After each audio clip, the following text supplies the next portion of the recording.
Je me suis retournée vers la porte, j'ai constaté que la porte était... J'ai voulu crier, mais je n'ai pas pu m'en sortir. Et c'est comme ça qu'il a eu à abuser de moi. À travers le monde, 35% des femmes sont confrontées à la violence et au harcèlement au travail et font l'objet de discrimination, d'avances sexuelles non désirées, de brimades et d'autres formes de violence liées au genre au travail. L'Afrique de l'Ouest ne déroge pas à la règle. Les hommes comme les femmes sont touchés, mais la plupart des survivantes sont des femmes. Pendant la pandémie de Covid, la violence liée au genre, y compris la violence domestique, a augmenté. Les femmes ont encore plus peur de dénoncer les abus par crainte de perdre leur emploi. Les travailleurs domestiques en particulier sont vulnérables. Un cas très connu au Bénin est celui d'Angela Kedja, une journaliste de la radio nationale très célèbre qui a été victime de harcèlement sexuel au travail pendant des années. Le fait qu'Angela ait rendu son histoire publique a déclenché un vif débat au Bénin sur la façon dont les femmes sont traitées au travail. C'est des gens qui m'ont souvent touchée de la façon la plus humiliante possible. Ça touche à votre intégrité. Angela a essayé de parler à son employeur et a sollicité son aide, mais elle n'a reçu aucun soutien. Finalement, elle a décidé de partager son histoire sur les réseaux sociaux. Je demandais de l'aide en réalité. Dehors, sur les réseaux sociaux, j'étais vilipendée partout. Qu'il y ait des gens à côté pour m'accompagner, mais véritablement, je n'en ai pas eu. Depuis des années, la confédération syndicale COSI Bénin est active dans la lutte contre la violence à l'égard des femmes au travail. L'une des initiatives de COSI est la création d'un centre de soutien. Écouter, accompagner sur le plan médical et sur le plan juridique. Lorsque les personnes sont victimes de harcèlement et de violence sur leur lieu de travail, du coup, ils ne savent pas par où passer, où se plaindre. Ils ne savent pas.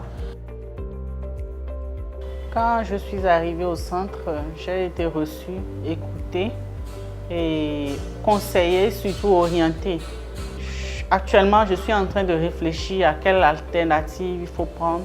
Je réfléchis un peu et je n'ai pas encore pris de décision. De plus en plus de femmes lèvent leur voix pour briser le silence.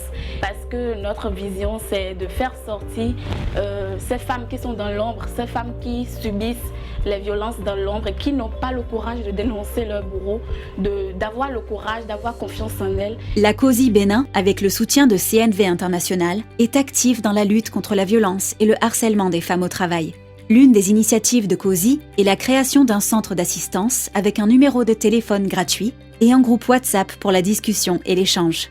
Au niveau international, l'Organisation internationale du travail, OIT, une institution des Nations Unies, a collaboré avec les gouvernements, les organisations d'employeurs et les syndicats pour adopter la Convention 190, relative à la violence et au harcèlement au travail. La Convention couvre une définition large de la violence et du harcèlement. Elle couvre tous les travailleurs de tous les secteurs et met l'accent sur la violence basée sur le genre, reconnaissant que les femmes sont affectées de manière disproportionnée. La prochaine étape est la ratification de la Convention par les différents pays concernés. Si elle est ratifiée, elle pourra être intégrée dans la législation nationale, et nous permettre de mieux mener notre combat en tant que syndicat des travailleurs. Nous avons travaillé avec les autres confédérations. Toutes les présidents de toutes les commissions des femmes se sont ralliés à nous avec le leadership de la COSI pour pouvoir aller encore au devant de la scène. On en a vraiment besoin. Le harcèlement et la violence sexuelle au travail sont un problème majeur dans de nombreux pays. Ces problèmes doivent être combattus en soutenant directement les victimes d'abus sexuels, mais aussi par la prévention et l'éducation, tant des femmes que des hommes, et en collaborant avec les employeurs et le gouvernement. CNV International soutient les syndicats locaux en renforçant leur capacité de lobbying et de plaidoyer et leur offrir une plateforme au niveau international.